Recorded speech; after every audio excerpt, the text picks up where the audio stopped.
ನಮಸ್ಕಾರ ಸ್ನೇಹಿತರೆ, ನಮ್ಮ ಮಧುರ ಸುದ್ದಿ ಚಾನಲ್ಗೆ ನಿಮಗೆ ಸ್ವಾಗತ. ನಾವು ನಿಮಗಾಗಿ ಕೃಷ್ಣ ಸಂದೇಶವನ್ನು ಹೊತ್ತು ತರುತ್ತಿದ್ದೇವೆ. ಇಂದಿನ ಕೃಷ್ಣ ಸಂದೇಶವನ್ನು ನೋಡುವ ಮೊದಲು ಯಾರೆಲ್ಲ ನಮ್ಮ ಚಾನಲನ್ನು ಹೊಸದಾಗಿ ವೀಕ್ಷಿಸುತ್ತಿದ್ದೀರಿ, ನಮ್ಮ ಚಾನಲನ್ನು ಸಬ್ಸ್ಕ್ರೈಬ್ ಮಾಡಿಕೊಳ್ಳಿ. ಹಾಗೆಯೇ ಬೆಲ್ ಬಟನ್ ಒತ್ತುವ ಮೂಲಕ ನೋಟಿಫೈ ಆಗಿರಿ. ಇಂದಿನ ಕೃಷ್ಣ ಸಂದೇಶವನ್ನು ನೋಡೋಣ. ದೇವರು ಕಷ್ಟಪಟ್ಟು ಕಾಪಾಡುತ್ತಿದ್ದಾನೆ ಎಂದರೆ ನೀನು ಯಾರಿಗೂ ಕೆಟ್ಟದ್ದು ಬಯಸಿಲ್ಲ ಎಂದರ್ಥ. ಹಾಗೆ ಕಷ್ಟದ ದಿನಗಳಲ್ಲಿ ತಾಳ್ಮೆ ಕಳೆದುಕೊಳ್ಳಬೇಡ. ಎಲ್ಲವೂ ಒಂದು ಕಾರಣಕ್ಕಾಗಿ ಸಂಭವಿಸುತ್ತದೆ, ಜೊತೆಗೆ ಪರಿಹಾರವೂ ಸಿಗುತ್ತದೆ.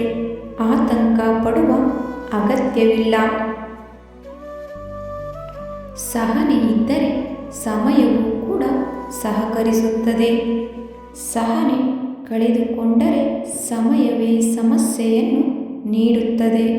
ಹಾಗಾಗಿ ತಾಳ್ಮೆಯಿಂದಿರಿ.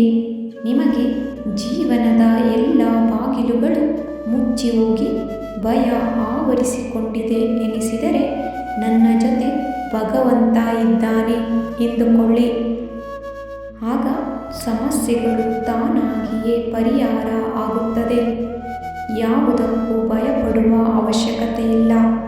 ಅಹಂಕಾರ, ದುರಹಂಕಾರ, ಅಧಿಕಾರ ಯಾರಿಗೂ ಶಾಶ್ವತವಲ್ಲ.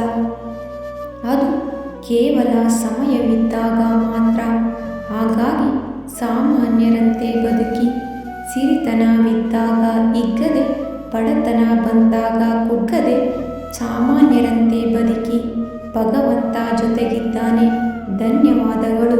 ನಮ್ಮ ಪ್ರಯತ್ನ ನಿಮಗೆ ಇಷ್ಟವಾಗಿದ್ದಲ್ಲಿ ನಮ್ಮ ವಿಡಿಯೋಗೆ ಒಂದು ಲೈಕ್ ನೀಡಿ.